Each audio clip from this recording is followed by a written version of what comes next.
Esto es Conversando con el Profe, un programa para hablar de educación desde diferentes enfoques. Como emprendedor, como empleado y como docente. Mi nombre es Diego Rodríguez y junto a Juan Carlos Salvador y Guido Maldonado estaremos abordando el tema.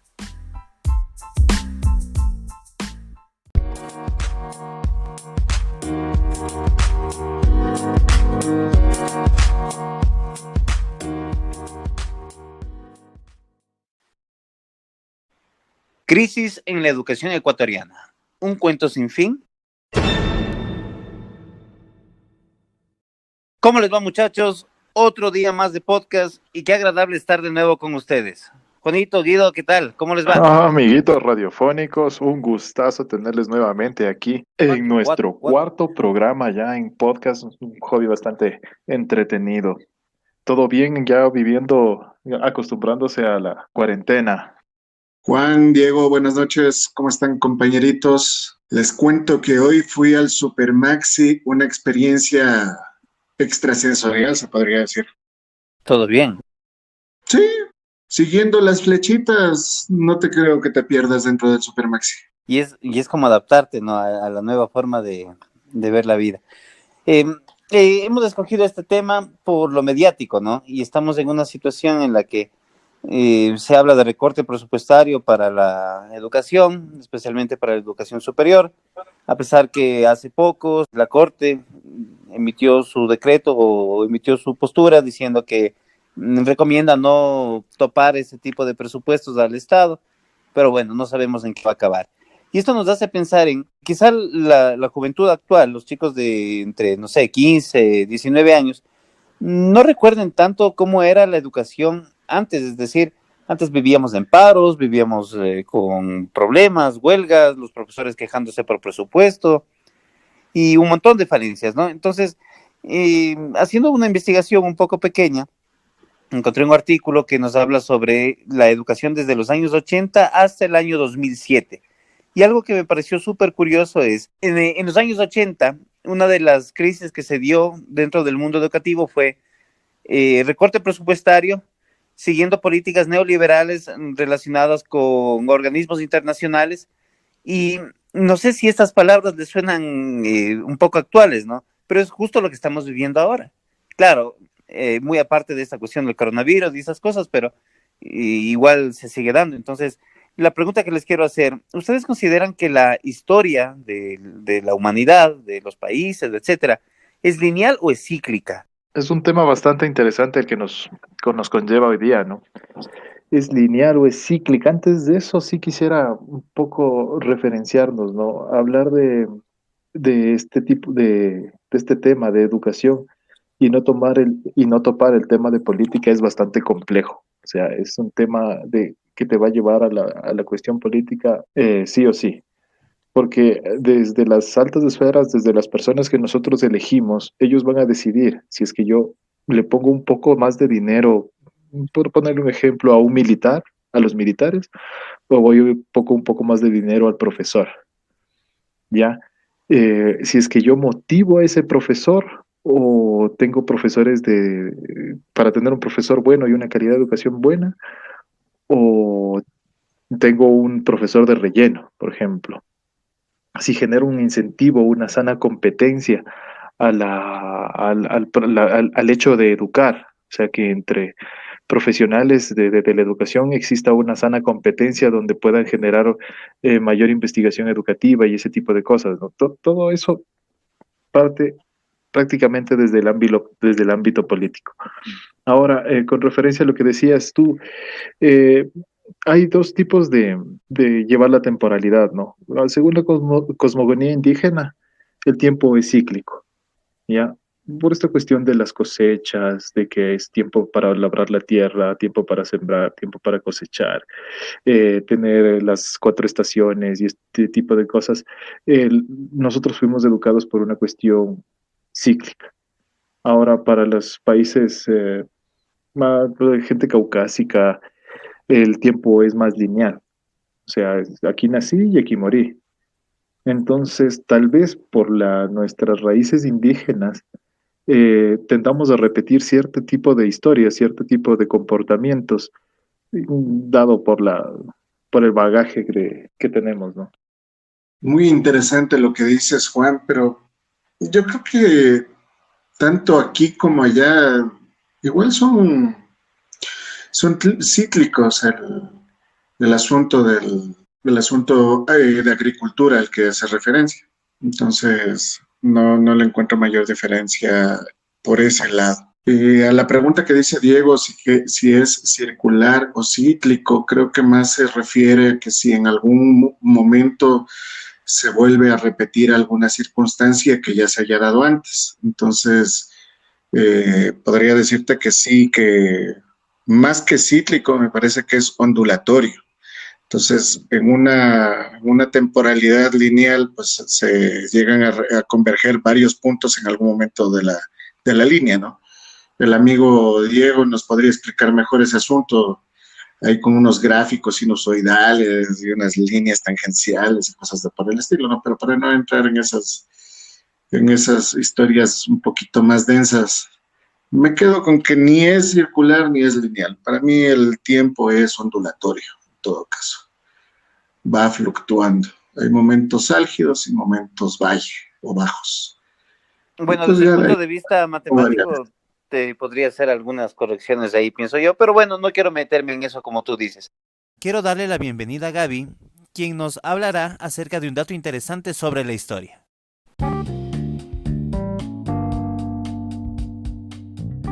Gracias, Diego.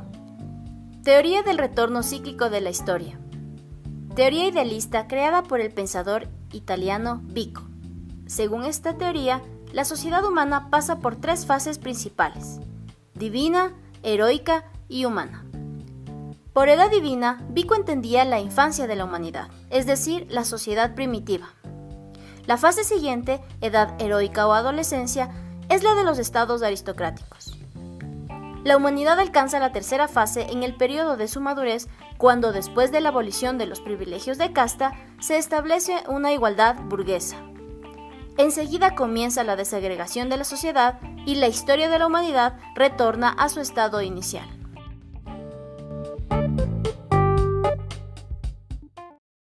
Eso quiere decir que para este autor, él habla de esas tres etapas que la humanidad va pasando, y una vez que llega a la última, a la parte humana, vuelve de nuevo a la parte divina. Y a mí se me viene a la mente esto, y obviamente no es una cuestión que yo lo esté investigando, simple y llanamente lo he leído y me ha parecido interesante. Estoy en una postura en la que leo la historia y leo muchas cosas, muchos aspectos que han desencadenado en la parte educativa, que lo hemos vivido ahora, lo estamos viviendo en este momento, y se vivió en los años 90 y se vivió en los años 80. Y la pregunta ahí es, bueno, si no creen tanto en la teoría de esta historia cíclica, ¿será que no aprendemos? Es decir, ¿ya vivimos de esto y no aprendemos? ¿O qué está pasando? Está pasando que debemos de volver a ser agrícolas, pana. El problema inicia con el boom petrolero. Desde que los amigos de la Oil Móvil descubrieron que en Ecuador había petróleo, empezamos a caer en las fauces del FMI y del Banco Mundial. O sea, nos fue para la patada a partir de ahí. No aprendemos, sí, es muy probable que nosotros no estemos aprendiendo nada, ¿no? En fin, a mi modo de ver la educación en el Ecuador, de tiempos atrás, que- y parte de la educación que yo tuve es bastante mala, bastante baja. Por ejemplo, hay una cuestión de las pruebas PISA, por ejemplo, y nosotros estamos medianamente más arriba que Senegal nomás, o sea, un poquitito más arriba que Senegal. Ahora, imagínate que son los profesores que fuimos educados con este nivel súper bajo, los que están dando clases. Entonces es simplemente replicar lo que medianamente aprendí, bien o mal.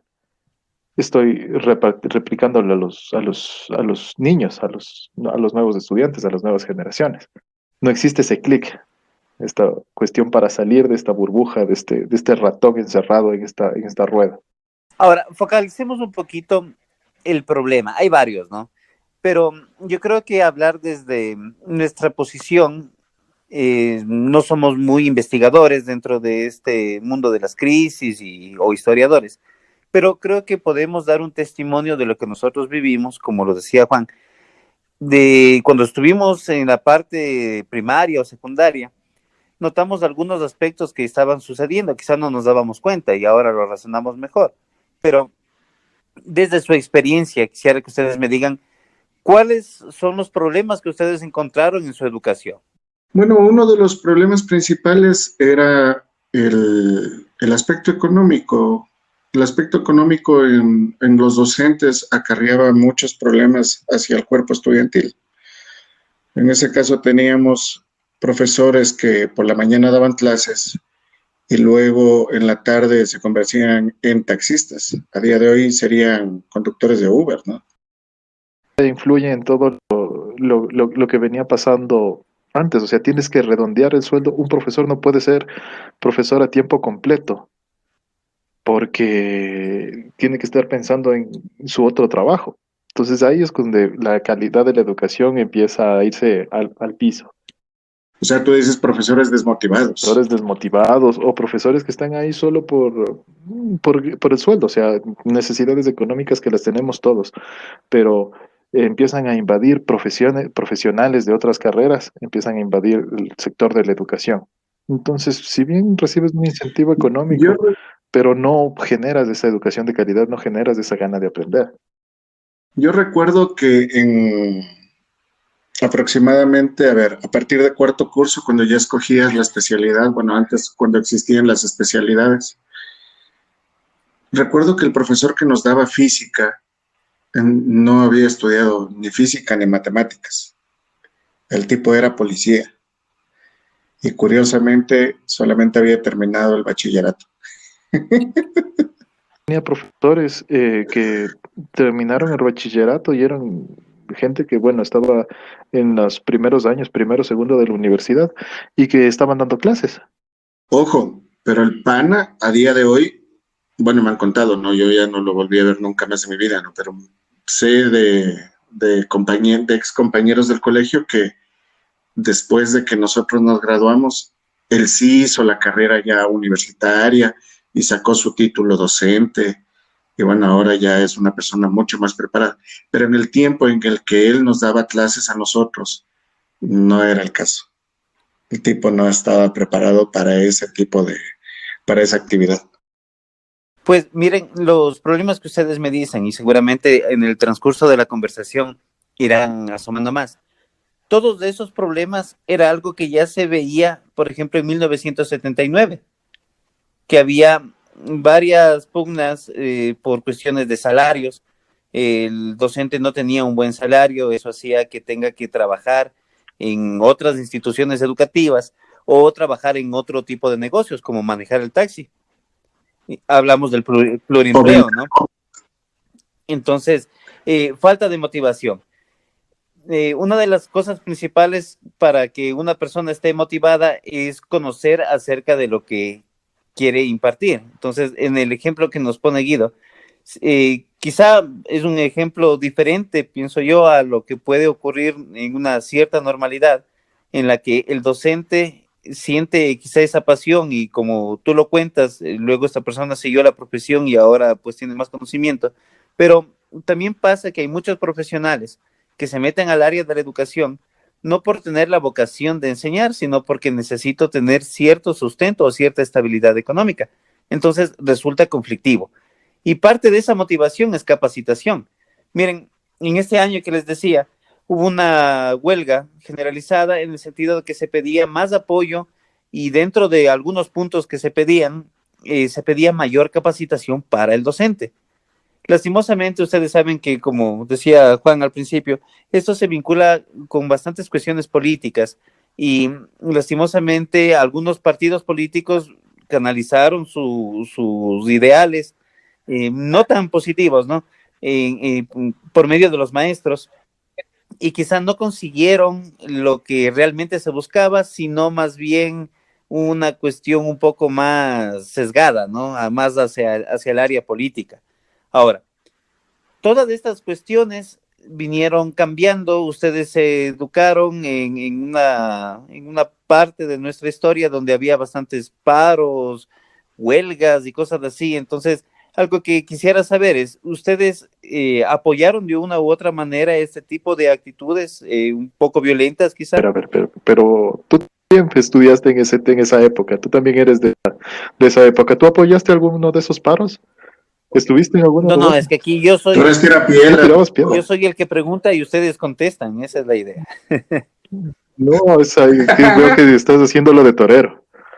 ¿Apoyaste tú alguna revuelta? ¿Estuviste en alguna manifestación? Porque bien o mal son cuestiones válidas. O sea, si es que no, si una persona no se puede hacer escuchar por el gobierno, por su voto no vale, o como no se puede hacer llegar, no puede, su idea no puede ser expresada a las altas esferas del gobierno, tiene que hacerse escuchar de alguna manera. Que sean, Sí, sí, y está bien. claro, Y ojo, no estoy criticando para por nada, eso. ¿no? Yo solamente estoy preguntando. Exacto. Mira, dime. Exacto, pero tú has participado en tu caso en alguna de ese tipo de revueltas. Verás, yo en mi época colegial casi no, ya, te soy sincero, casi no. Por, yo creo que se vive una situación un poco diferente en cada una de las personas, quizá, en el sentido de que a veces ni siquiera sabes por qué se protestaba. Entonces era muy común encontrarte con gente que estaba en protestas y tú le decías, oye, ¿y por qué hace esto, no? Y decía, porque es bacán lanzar piedras. Entonces, quizá yo no me adentraba mucho a las cuestiones políticas cuando tenía, no sé, unos 15, 16 años, y quizás no me llamaba mucho la atención, pero cuando estudié en la universidad, fue ya una cuestión un poco diferente, ¿no? Ya tenía un criterio un poco más claro, entendía mucho mejor las cosas que estaban pasando en el país, y sí había ocasiones en las que decía, esto no puede ser, ¿no? Esto está mal. Y sí, salía a protestar muchas veces. No de una manera muy violenta, te soy sincero, porque no considero que la parte violenta sea lo eficaz, pero sí desde el reclamo social, desde la protesta pública, pacífica, donde uno tiene que hacer escuchar su voz y unirse, ¿no? Unir fuerzas para poder conseguir Claro, objetivos. una, Entonces, esa es la posición más o menos que yo tengo, pero yo quisiera más bien saber ustedes cómo lo manejaron. no, una cuestión ahí, solo un punto de orden, que ninguna revolución, ninguno de los cambios de los derechos que han tenido las personas o los seres humanos en la evolución de la vida ha sido pacíficamente. Todas las revoluciones o todos los cambios, todos los derechos obtenidos han sido mediante cuestiones violentas. Ya, nada. Sí, por ejemplo, el Matanzas, Día de la dices tú. Mujer, no es que fue 4 personas que estaban ahí tejiendo o aplaudiendo afuera de un lugar. No, es una cuestión bastante sangrienta, bastante fuerte lo que pasó. Igual los derechos de los trabajadores no es que estaban afuera simplemente aplaudiendo. Una cuestión bastante trágica lo que tuvo que pasar para que esas fechas sean recordadas y para que las personas tengan los derechos que hayan evolucionado sus derechos. Mira, no contradigo tu idea, pero es una cuestión en la que en un programa anterior tú utilizaste la frase de no todos pueden ser generales ni no todos pueden ser tropa. Y yo considero que dentro de un pedido social habrá la gente que se va más por el lado violento y como tú dices, la historia nos deja ver que es un lado que ha funcionado, pero también hay gente que está en la parte más de la ideología, ¿no? En la parte más conceptual de las cosas y que también aporta a lo que están haciendo. Entonces, ¿Como cuál, por yo creo ejemplo? que ese grupo de seres humanos son los que componen lo que se va a ¿Como hacer. cuál, por ejemplo? Ahora, ¿Qué fase ideológica, o sea, qué movimiento ha generado un cambio? Un poco para que lo tengan claro nuestros amigos podcasteros. o sea, todas las cuestiones, por ejemplo, cuando se armaban las protestas en la Universidad Central, donde yo estudié, no era una cuestión que vos llegabas y decías, oye, voy a ir a protestar. Era una cuestión organizada de una u otra manera. Es decir, había personas que organizaban a los demás estudiantes, a las personas que querían asistir, y lo hacían, ¿no? Entonces, esas personas eran un poquito más desde la parte de la ideología y te dejaban entender por qué era prudente salir o no salir. Claro, luego quedaba en tu conciencia a ver si lo haces o no, y también había cuestiones políticas que a veces se daban en las que a veces había cierta obligación a ir, ¿no? Pero a lo que yo me refiero es, las personas necesitan una guía. Esa guía seguramente lo hace una persona que tiene esa ideología y lo piensa de esa manera. Porque lastimosamente, y supongo que ustedes me podrán dar la razón, hay mucha gente que se deja guiar de una cuestión quizá equívoca. Es decir, quiero ir a lanzar una piedra o quiero ir a hacer una cuestión de protesta, no por un fin que yo considere óptimo, sino por ese ejercicio de adrenalina de estar en peligro, por ejemplo. Entonces, eso es algo que yo considero absurdo y deprimente. Pero ir allá por una ideología que está consolidada, que está fuerte, es porque lo tuviste que razonar, lo tuviste que pensar. ¿Entiendes? Es decir, no estoy diciendo que la gente vaya de una cuestión extremadamente pacífica, pero tampoco defiendo la violencia. Es una cuestión que tiene que llegar como un punto medio. Yo los escucho los dos debatir tan álgidamente que la verdad es súper entretenido ver cómo se sacan los cueritos al sol. En todo caso, sí, yo creo que aquí hace falta un área gris, que sería la unión de las dos. Y la verdad es que ni en los 70s, ni en los 80s, ni en los 90s, las revueltas educativas conllevaban mayor cambio real o sustancial en la educación. Estas solamente estaban motivadas más por parte del MPD y eran para beneficiarse de alguna manera económica y acrecentar su poder económico. Era lo que ellos en realidad querían y lo lograron durante muchísimas décadas, más o menos hasta aproximadamente el año 2000. Luego pasaría el Fondo del Magisterio, pasaría a Orden Público y a partir del tiempo de Correa, este pasaría a ser un fondo privado y prácticamente el MPD quedaría ya con un palmo de narices y ya no metería más las manos en esos dineros, ¿no? Pierde prácticamente la potestad del decirles a los maestros qué decir, qué hacer y cómo protestar. Claro que también los beneficios hacia el magisterio también cambiaron muchísimo, entonces hubo muchas mejoras, también eso hay que aceptarlo. Y también hubo un incremento en los fondos que se destinaban para la educación. Pero otro de los problemas que nos encontramos en todo esto es que siempre ha habido falencia en la infraestructura educativa. Entonces, este era otro gran problema que se iba presentando a lo largo de los años. No sé qué tienes que decir, amigo Diego, con respecto al tema. Miren, siempre estas cuestiones políticas causan controversia porque habrá personas que tengan un criterio de, no sé, que quizás se manejaba bien en el pasado y ahora no tanto. Otros dirán ahora estamos mejor que antes, qué sé yo. Pero es una cuestión más de hacer un poco más profundo. Al final, lo que le interesa al estudiante actual, y creo que a todo su conglomerado, ¿no? A su familia, a los cercanos, y es saber, bueno, ¿y ahora qué hacemos? Porque si me van a contar una historia de que estamos mal desde los años 80 y seguimos así, en realidad no hemos aprendido nada. Yo empecé con esta pregunta y siento que no la hemos contestado. Entonces, ¿qué cuestiones positivas podemos sacar? O sea, ¿qué hacemos? Cuestiones positivas. Ahora sabemos lanzar mejor unas piedras, pues loco. Ya sabemos crear unas molotov que no se te chispen en la mano. O sea, si te das cuenta, movimiento parabólico. La protesta social en los últimos 10 años pues ha decaído bastante en comparación a lo que era antes. Entonces, o mejoramos o tuvimos un gobierno un poco más opresor y por esa razón no se hizo más, ¿no? No sé. Uy, ese tema a más de uno le va a arder si dices que hubo un gobierno opresor. Es una consulta. Señor prohibicionista, me recuerda la canción de Jaime Guevara. Bueno, verás, el tema aquí es que sí se ha mejorado. O sea, la realidad es que se ha mejorado por una simple y llana razón. Se ha mejorado porque hay más gente.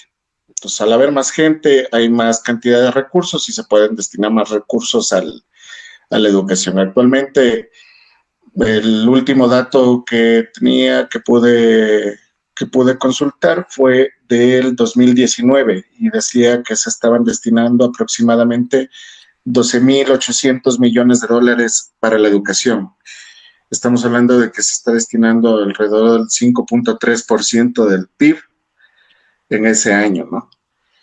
Pero también hay que considerar que la población económicamente activa ahora es mucho más alta que en la década de los 70.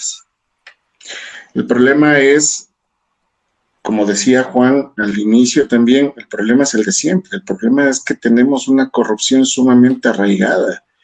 Y a pesar de que ahora hay muchos más recursos, pues siguen habiendo los mismos problemas. Entonces no es cuestión de que no hayamos aprendido, la cuestión es de que siguen robando. Esa es el meollo de todo el asunto. Como es como la culpa es de la vaca, ¿no? Dos cosas ahí. Bueno, hablaba de que la protesta ha disminuido. Tal vez haya sido por un gobierno opresor. Tal vez sí, tal vez no. Pero antes hablaban también acerca de las protestas violentas. O sea, hacen referencia a que las protestas han disminuido. No, las protestas violentas han disminuido. ¿Ya? Entonces es un poquito de contradicción ahí, que es de lo que estaba cachando. Ahora, yo, a mi modo de ver, debemos dejar de ser inmediatistas, ¿ya? Un poco la sociedad está acelerada por este tipo de cosas y, por ejemplo, los cambios los queremos ver de un momento a otro. Si es que se genera, qué sé yo, ahorita un cambio en los procesos educativos, ya queremos resultados para allá. Y bueno, un poco nos ha enseñado esto, estamos motivados por las películas, por ejemplo. Vos en una película en 2 horas te cuentan la vida de 60 años de una persona. Ni bien está en el minuto 5, ya es joven, en el minuto 20 ya es adulto, se desarrolla la trama y bueno, a la hora y 20 ya muere. Entonces, nosotros bajo esta lógica de televisión, somos bastante, como humanos, ¿no? Como especie, somos bastante acelerados y un proceso educativo, un cambio educativo, no se da de la noche a la mañana. Por ejemplo, vos si es que ahorita aplicas un cambio en un modelo educativo, ya sea universidad, colegio o en la educación primaria, para ver los resultados tú necesitas al menos unos 6 años, al menos unos 6 años. Ahora se había creado una universidad por acá, por Urcuquí, y esta universidad era atacada por todos. ¿Y qué fue los resultados? ¿Y qué fue los rábanos, que solo cosechan rábanos, que ni sé qué, que ni sé cuánto? Cuando un proceso educativo, cuando la creación de una universidad, para ver los resultados, tú necesitas al menos de que se haya graduado la primera promoción. O sea, no se graduó la primera promoción y nosotros ya estábamos buscando resultados. Y es igual lo que pasa en la educación secundaria. Se crearon algunos cambios, modificaron antes, en mi época se tenía que coger una especialización en 4º curso, ahora lo generalizaron. Fue un choque para todos porque era como que me vienen a sacar de mi zona de confort, ya no puedo desarrollar las clases como yo aprendí, como era todo mi entorno, o me obligaron a cambiar. Se da ese cambio y queremos obtener resultados ya, o sea, a la primera generación de graduados, qué sé yo, se genera el cambio en 3er curso, en mi época, de 3º a 4º. En 2 años ya queremos ver cambios, cuando ni siquiera los profesores estaban adaptados, no sabían ni qué hacer para medianamente encaminar. Ya, entonces un poco de la solución que yo lo veo es primero dejar de ser inmediatistas, saber que todo conlleva un proceso, que tenemos que caminar de un punto A a un punto B, a un punto B, pero de ese punto A al punto B van a haber matices, van a haber colores, van a haber muchas cosas que podamos mejorar. Ya, basados en procesos, ya no en un capataz que te diga qué tienes que hacer o qué no, sino en un proceso educativo, un proceso donde puede haber un error, pero ese error lo tengo que ajustar, generar un apretón de tuercas y seguir adelante en función a mi proceso, no esperar al capataz que me diga, ¿sabes qué? Tienes que hacer este tipo de cosas. Yo quiero dar mi conclusión partiendo de las palabras de Juan. en el sentido de que en verdad los procesos en educación son largos y se necesita que las personas que están involucradas dentro de este ámbito sean pacientes y apunten todos hacia el mismo objetivo. Uno de los principales problemas que tenemos es la parte económica y lastimosamente eso golpea a todos. Pero yo, desde mi punto de vista, y quizá a algunos, quizá no les agrada lo que voy a decir, pero si te metes a ser profesor, tienes que poner en tu mente que quizá no te vas a hacer millonario, económicamente hablando, sino si te metes a ser profesor es por vocación, ¿ya? Eso no significa que vas a regalar tu trabajo o vas a dejar de comer. Significa que vas a cobrar lo que tú consideres justo, pero tienes que preocuparte bastante de cómo está funcionando el ámbito educativo para que esos seres humanos a los cuales tú les estás educando, el día de mañana sean las personas que estén fomentando las leyes para que personas como tú, profesor, ganen el sueldo que quizá consideren adecuado, quizá sea coherente o decente de acuerdo a las circunstancias. Bien, muchachos, esta ha sido, creo, una discusión bastante interesante a comparación de los otros programas que hemos hecho y me ha parecido genial. Algo que me ha quedado en mente después de todo lo que hemos conversado es, quisiera saber cómo fueron ustedes en el colegio, porque ahorita hemos topado algo del tema y queda un poco esa duda, ¿no? Entonces, quizá en el colegio vivieron algunas anécdotas, hicieron algunas cosas, pues eso quisiera conversar con ustedes en el siguiente programa y ojalá sea algo que atraiga a las demás personas para que nos comenten y nos digan también qué experiencias interesantes han sacado en su colegio, positivas, negativas, han ido a tirar piedras o no, cosas de ese estilo, ¿ya? Si tienen algo más que decir ustedes, muchachos.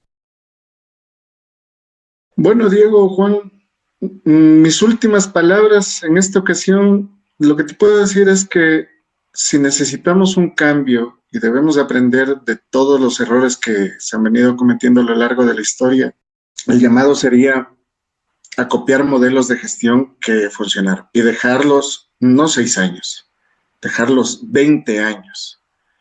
Y después de los 20 años, entonces sí preguntarnos si estamos haciendo las cosas bien o mal. Y si nos vamos a mentalizar, a copiar modelos de gestión, debemos de mentalizarnos en copiar modelos de gestión que realmente han funcionado y han trascendido a través de los años y de las culturas. Y yo sí me voy, en este caso, por la educación en Finlandia. O sea, hay que copiarle al mejor, y los mejores son ellos.